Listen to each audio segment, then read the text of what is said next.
Hello friends, എല്ലാവർക്കും നമ്മുടെ പുതിയൊരു വീഡിയോയിലേക്ക് സ്വാഗതം. അപ്പോൾ ഇന്ന് നമുക്ക് സീഡ്സിൻ്റെ സെയിൽ വീഡിയോ ആണ് കേട്ടോ.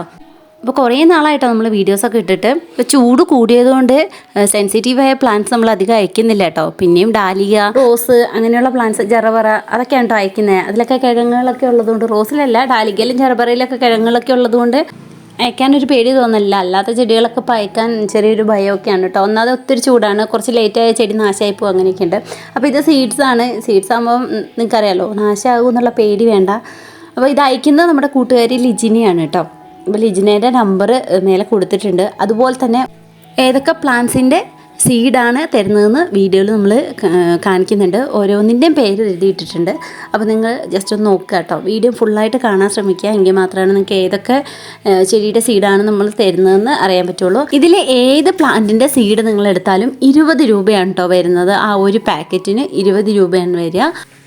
അപ്പോൾ നിങ്ങൾക്ക് ഒരു 100 രൂപയൊക്കെ നിങ്ങളുടെ കയ്യിലുണ്ടെങ്കിൽ ഒരു 5 വെറൈറ്റി പ്ലാന്റ്സിൻ്റെ സീഡ് നിങ്ങൾക്ക് വാങ്ങിച്ചെടുക്കാം കേട്ടോ. അപ്പോൾ സീഡ് അയക്കുന്നത് പോസ്റ്റ് വഴിയാണ്. അതുകൊണ്ട് തന്നെ നിങ്ങളെ വീട്ടിൽ കൊണ്ടു തരും കേട്ടോ. നിങ്ങൾ വാങ്ങാനായിട്ടൊന്നും പോകേണ്ടി വരില്ല. സീഡ് നിങ്ങളുടെ കയ്യിൽ കിട്ടിക്കഴിഞ്ഞാൽ 2 or 3 തവണയായിട്ട് പാകി മുളപ്പിച്ചെടുക്കുക കേട്ടോ. എല്ലാം കൂടി ഒന്നിച്ചിട്ടിട്ട് മുളപ്പിച്ചെടുക്കരുത്. അപ്പോൾ ഈ ഒരു വിത്ത് പാകുമ്പോൾ നിങ്ങൾ ശ്രദ്ധിക്കേണ്ട കുറച്ച് കാര്യങ്ങൾ ഞാൻ പറയാം. അത് ആദ്യമേ നിങ്ങൾ അരിച്ചെടുത്ത മണ്ണെടുക്കുക. അതേപോലെ തന്നെ ചകിരിച്ചോറ്, കറ കളഞ്ഞിട്ടുള്ള ചകിരിച്ചോറും എടുക്കണം. മണ്ണ് അരിച്ചെടുക്കാൻ പറയുന്നത് എന്താണെന്ന് വെച്ചാൽ അതിൽ കല്ലും വല്ല കമ്പൊക്കെ കിടന്നിട്ടുണ്ടെങ്കിൽ പെറ്റൂണിയൻ്റെ സീഡൊക്കെ മുളച്ച് വരാനും ബുദ്ധിമുട്ടാവും കേട്ടോ. കറ കളഞ്ഞിട്ടുള്ള ചകിരിച്ചോറ് നമുക്ക് നേഴ്സറികളിൽ വാങ്ങാൻ കിട്ടും കേട്ടോ. അല്ല നിങ്ങൾ ഉണ്ടാക്കിയെടുക്കുകയാണെങ്കിലും അതിൽ കറ കളഞ്ഞ് എടുക്കാൻ നോക്കണം. അപ്പോൾ നമ്മളൊരു 60% ചകിരിച്ചോറും എടുക്കുക, 40% മണ്ണും എടുക്കുക.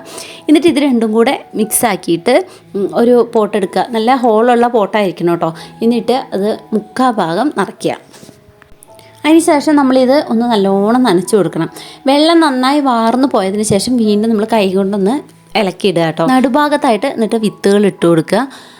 നമ്മൾ പെറ്റൂണിൻ്റെ ഒക്കെ സീഡാണെന്നുണ്ടെങ്കിൽ ഇത്തിരി മണ്ണ് അതിൻ്റെ മേലെ ഇട്ട് കൊടുത്താൽ മതി കേട്ടോ. വലിയ വിത്തുകളാണെങ്കിലും അത് മൂടുന്ന രീതിയിൽ നിങ്ങൾ മണ്ണിട്ട് കൊടുക്കുക. എന്നിട്ട് നമ്മൾ സ്പ്രേ ബോട്ടിൽ ഉപയോഗിച്ചിട്ട് ഒന്ന് നനച്ച് കൊടുക്കുക. വിത്ത് മുളയ്ക്കുന്നത് വരെ നമ്മൾ വെള്ളം സ്പ്രേ ചെയ്ത് കൊടുക്കണം കേട്ടോ. അപ്പോൾ ഒരു 4 ദിവസമൊക്കെ ആകുമ്പോഴേക്കും ഏകദേശം മുളച്ച് കിട്ടും. ചില വിത്തുകൾ കുറച്ചും കൂടി ടൈം എടുക്കും കേട്ടോ. 4 to 8 ദിവസമാണ് പറയുന്നത്. ഇപ്പോൾ വിത്ത് മുളച്ച് കഴിഞ്ഞിട്ടുണ്ടെങ്കിൽ നമ്മൾ ചെറിയ സൂര്യപ്രകാശം കിട്ടുന്നിടത്തേക്ക് ഇത് മാറ്റി വെക്കണം കേട്ടോ. പിന്നെ നമ്മൾ വിത്ത് പാകുമ്പം ഉറുമ്പ് ഇങ്ങനെയുള്ള സാധനങ്ങളൊക്കെ വരാൻ ചാൻസ് ഉണ്ട്. അപ്പോൾ അതുകൊണ്ട് നമ്മൾ വല്ല മഞ്ഞപ്പൊടി തൂളേ അല്ലെങ്കിൽ ഉറുമ്പിനുള്ള മരുന്ന് അങ്ങനെ എന്തെങ്കിലുമൊക്കെ അടിച്ചു കൊടുക്കുക കേട്ടോ. അപ്പോൾ ഇതുപോലെ കുറച്ച് കാര്യങ്ങൾ ശ്രദ്ധിച്ചാൽ നമുക്കും ഇഷ്ടം പോലെ ചെടികൾ വിത്തിൽ നിന്ന് ഉണ്ടാക്കിയെടുക്കാൻ പറ്റും കേട്ടോ. ഏത് ചെടിയാണെങ്കിലും ഒരു പ്ലാന്റായിട്ട് വാങ്ങുമ്പം അത്യാവശ്യം റേറ്റ് വരും. അപ്പോൾ നമ്മൾ സീഡ് വാങ്ങിയിട്ട് പാകുകയെന്നുണ്ടെങ്കിൽ നമുക്ക് ഒരു ചെടിയല്ല ഒത്തിരി ചെടികൾ ഉണ്ടാക്കിയെടുക്കാനും പറ്റും. അപ്പം ഇതുപോലെ കെയർ കൊടുക്കുക കേട്ടോ. അത്യാവശ്യം കെയറിങ് ഒക്കെ ഉണ്ടെങ്കിൽ തന്നെയാണ് നമുക്ക് അതിനൊന്ന് വലുതാക്കി എടുക്കാൻ പറ്റുള്ളൂ. നമ്മൾ ശ്രദ്ധിച്ചിട്ടില്ലെങ്കിൽ പോയി പോകും. അപ്പോൾ അതുകൊണ്ട് നല്ലോണം ശ്രദ്ധിച്ച് നോക്കുകയെന്നുണ്ടെങ്കിൽ ഇഷ്ടംപോലെ തൈകൾ ഉണ്ടാക്കിയെടുക്കാൻ പറ്റും കേട്ടോ. അപ്പോൾ ഇന്നത്തെ വീഡിയോ ഇത്രയൊക്കെ ഉള്ളൂ കേട്ടോ. വീഡിയോ നിങ്ങൾക്ക് ഇഷ്ടമായെന്ന് വിചാരിക്കുന്നു. ഇഷ്ടമാവുകയാണെങ്കിൽ സബ്സ്ക്രൈബ് ചെയ്യാനും ലൈക്ക് ചെയ്യാനൊന്നും മറക്കരുത്. അടുത്തൊരു വീഡിയോ ആയിട്ട് വരുന്നവരേക്കും ടാറ്റ, ബൈ ബൈ.